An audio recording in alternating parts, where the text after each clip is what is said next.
लापरवाही के दौरान डेथ हो गई है। मैं प्रताप नगर का निवासी हूँ। 17 तारीख को मैं अपने भाई को यहाँ लेके आया था। मुझे पता चला यहाँ फ्री का कैंप चल रहा है। यहाँ सारे जो भी ऑपरेशन है वो फ्री हो रहे हैं। और मेरा भाई का एक माइनर ऑपरेशन था, जो आप देखोगे तो कितना उसको सर्जन की जरूरत होती है, पर कहीं अगर गांव गलियों में जाओगे तो वहाँ जो गली के डॉक्टर होते हैं ना, जो चीरा देते हैं वही कर देते हैं। मतलब इतना बड़ा ऑपरेशन नहीं है इसे सर्कमसिजन बोलते हैं। जो मुसलमान घर पे बच्चा पैदा होता है उनका घर पे ही करते हैं, छोटे बच्चों का, मुसलमान।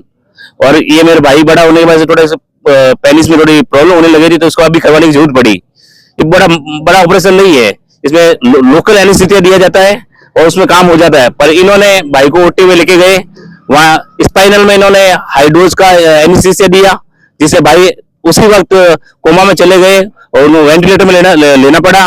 और विद इन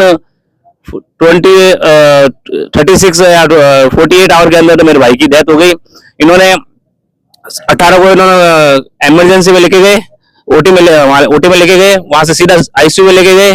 और 19 को हमें बहला फुसला कर हमें बोला कि आपके लिए हमने आईसीयू की व्यवस्था की है एम्स में, वहाँ हम यहाँ से ज्यादा बेटर फैसिलिटी मिलेगी, बढ़िया इलाज मिलेगा, आपके भाई के बचने के वहां चांस ज्यादा है।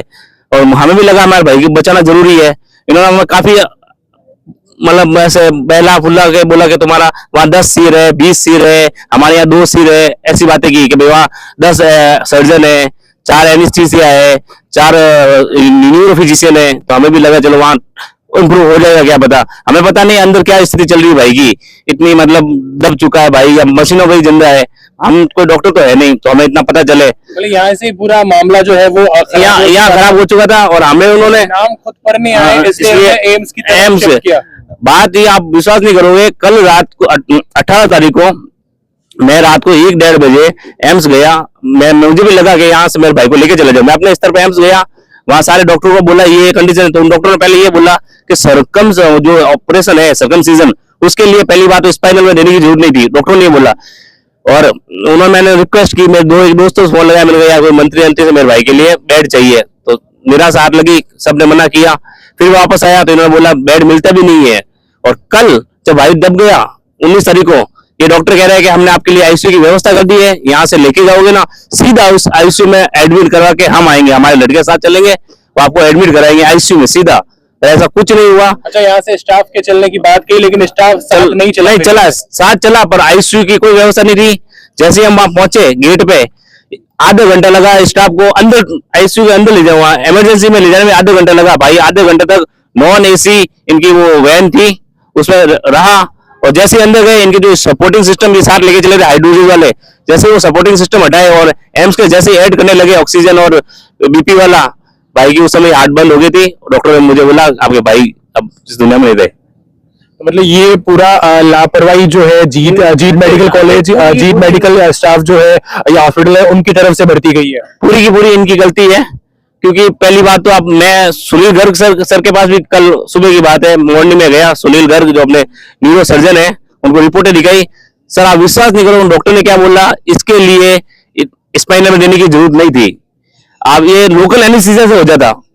डॉक्टर साहब ने फीस भी नहीं ली, क्योंकि वो मेरे को मतलब मैं 1-2 बार पेशेंट को देख के गया था, मेरे रिश्तेदार को। तो मतलब उन्होंने बोला कि ना सीधा स्पाइनल में देने की जरूरत नहीं थी, ये इन्होंने भी बोला और एम्स वालों ने बोला मुझे। और ये मैं आपको बताऊं, मैंने खुद ने करवाया अपना सर्कमसिजन। और इसी हॉस्पिटल के डॉक्टर जो अभी यहाँ आए हैं, पहले अपने घर पे प्रैक्टिस करते हैं, अभी भी करते होंगे, डॉक्टर दीपक वोरा जो टॉप सर्जन है जोधपुर का, उन्होंने मेरे सर्कमसिजन किया है। कोई स्पाइनल में नहीं लगाया उन्होंने मेरा किया है 2020 में। तो वही डॉक्टर यहाँ है, अभी वो डॉक्टर है, वही यहाँ का सिस्टम इन्होंने वो एनेस्थीसिया मैडम है, कौर करके प्रवीणा कौर है, कौर करके उन्होंने एनेस्थीसिया सीधा स्पाइनल में लगा दिया। तो अभी क्या मांग आप जो परिवार यहाँ बैठा है उनकी क्या मांग है, और कब तक यहाँ धरना प्रदर्शन के लिए बैठे हैं आप?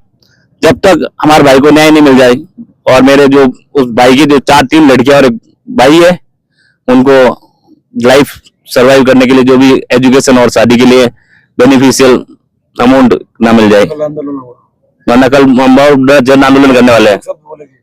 और हाँ, ये भी बोला गया, जब मामला मैं करने लगा तो मुझसे जाति पूछी गई। मैंने जाति बताने के बाद उनका बिहेवियर बहुत चेंज हो गया कि तू जा, तेरे जैसे समझ नहीं आता। तो ये जाति